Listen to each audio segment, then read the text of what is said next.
Hello, Expand Dog. How you doing, dude?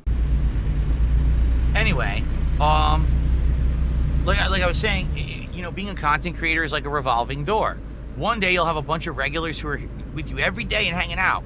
All of a sudden, a few of them start disappearing and they don't come back anymore.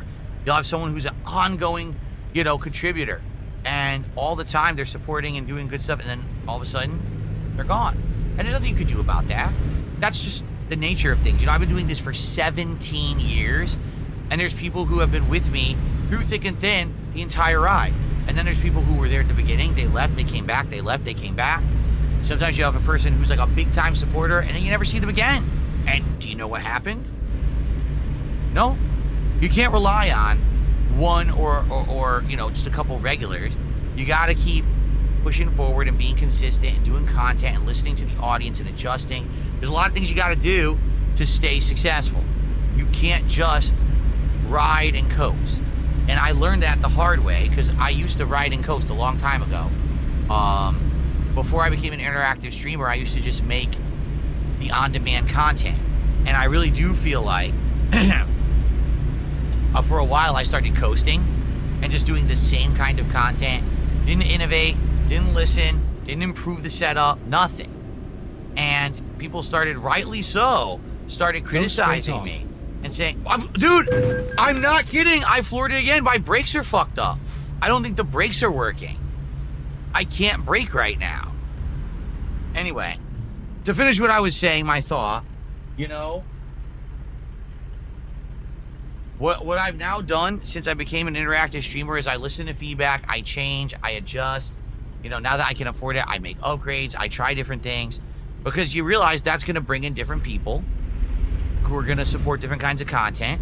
I'm a variety creator. The good news is I'm not reliant only on one kind of content. So I'll get a different people tonight here for Truck Sim than I would get, say, tomorrow for Blueprints, than I would get, you know, tomorrow night for Minecraft, that I would get for Mario. And I get that. Sometimes there is a lot of crossover and carryover, but a lot of the times there are people who are here for specific things. And, you know, we're talking about people right now, email or whatever. I don't know what it was that particularly brought email to my content or that made him want to watch, but maybe he got turned off by stuff I was doing and said, I don't want to watch anymore. Maybe keep left, he just moved on. Turn left. Because that's what happened with me. Is, you know, years ago I used to be like a super fan of the Nostalgia Critic or the Angry Video Game Nerd, and I would watch every single one of their videos and I'd be into it. And now I rarely watch it. Like, rarely do I watch their content.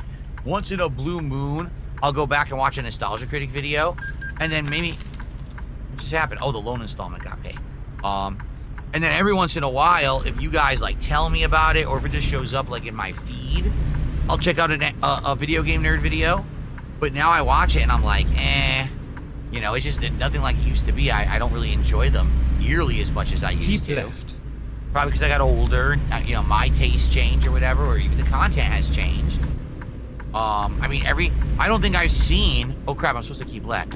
I don't think I've seen an Angry Video Game Nerd video in the last 3-4 years that didn't start with an insane product plug ad.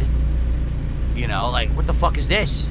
This is certainly not the spirit of what this guy used to do, and now it's all he does. He plugs shit constantly. Keep right, and then exit right.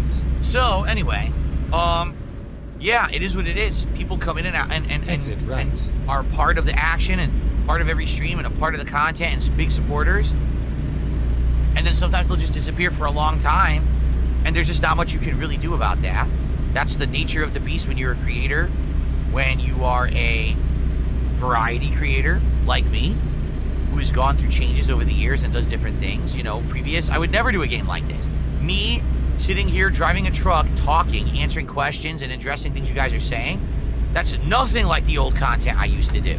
I used to staunchly argue against that and say, don't you understand that if that takes away from the gameplay experience? I'm supposed to be immersing myself in this content. How could I possibly do that if I'm reacting and responding to what you guys are saying? That's completely against my philosophy as a gamer, right? And now here I am years later. This kind of content is my most enjoyed content in a lot of cases. People say those streams where we can hang out with you and get answers from you and see you have fun and have a good social experience with us are the better streams. The ones where you just Caution. focus on gameplay Please actually mind the feel more outdated and they're not as good. So you see, times change, and that's the thing. When times change, you gotta roll with it. And now I know that. I didn't know that back then. You know what I'm saying? Like back in the day, I thought I could literally make the same kind of content endlessly forever, and I was always going to be successful. And sadly, I've learned the hard way that's not the case. You've got to change, you've got to improve, you've got to adjust, you've got to adapt, you got to give the people what they want, or else you're going to fail. You know, right now, I'll give you an example. Earlier today, I played Death Stranding 2, all right? Personally, I like the game. There's a few things about it that I feel are annoying, but for the most part, I'm enjoying the game. I love the story of 1, and I want to keep playing it. But the audience on the stream wasn't in agreement. They were like, man, this game's getting boring already. You know, we wish there was more to it, but it seems like it's just like the same as the first game. They're right. The audience is right. Death Stranding 2 is Death Stranding 1 with a few bells and whistles and better graphics. It's literally the same exact game, but the plot's different, okay? So if you're in it for the plot, you know, great, amazing. Caution. But if you're actually Please mind the looking for speed like a limit. better game, I don't think that Death Stranding 2 is necessarily better than 1. Go straight on. It feels like the same game, again, a second time, right? So that being said, do I keep playing it or not? I didn't hit my support Go goal. straight on. I'm getting feedback. Wow, my foot's on the brake. Holy shit. Again, my brakes are out. Yeah, my brakes aren't working. I'm getting feedback saying this game isn't good for a stream game and you should stop playing it. That you're going to be bored if you keep continuing to play it. And I don't know. Like, I like it and I want to keep playing it, but do I not listen to the audience and be like, oh, just keep doing the game like I used to, like tough through a game that even when people don't like it, and just see the whole game, but then no one shows up, no one supports, and everyone complains that I should have been doing something different? It seems to me what I've been doing recently in the last 6 to 8 months, which is if you're playing a game and it's not working, drop it and play something people want, right? People will show up and engage and support a certain kind of playthrough. Do that. So maybe that's what I should do. But then that means no more Death Stranding. So what do? I don't know. It's a tough decision. But like back in the day, I would just do whatever I wanted.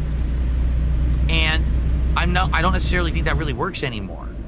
I think it's more like I have to listen to my audience. I have to listen to feedback. I have to adjust on the fly, right? And I have to do what makes sense, not only for what the viewers want, what works for the business, for everything. A lot of people don't understand that. They say things like, oh, you should just do what you want to do. If I literally just did what I wanted to do all the time, I'd be out of business. I'd be playing way more JRPGs. I'd probably be focusing on fighting games when they're new a lot more than I do. I'd be playing games that I'm more interested in than every hot release. You know what I mean? I literally wouldn't be playing entire franchises that I now know about and I like because I listened to you guys and took your feedback. So, I don't know, you know, like, I just feel like things are different now. Back in the day, I could do whatever I wanted because I was a big YouTuber or whatever. Now I'm not. Now I gotta adjust, right? And I understand that there's gonna be certain nights when I play a game and there's gonna be outstanding over-the-top support, and then there's gonna be nights when there's not. And that's okay, but I do need to adjust what I'm doing based on what the people want. Especially, look at a game like Death Stranding 2 where everyone's telling me it's 40 plus hours long. I'm only 9 hours in and people are bored. Please mind the speed limit. Do I commit to another 30 hours of this game that people already don't like? You know? I'm flooring the brake. Holy dude, the brakes don't work. All right, I think, guys, I got to save here at this point. Go straight because on. there's no way we're going to finish this. It's already super late.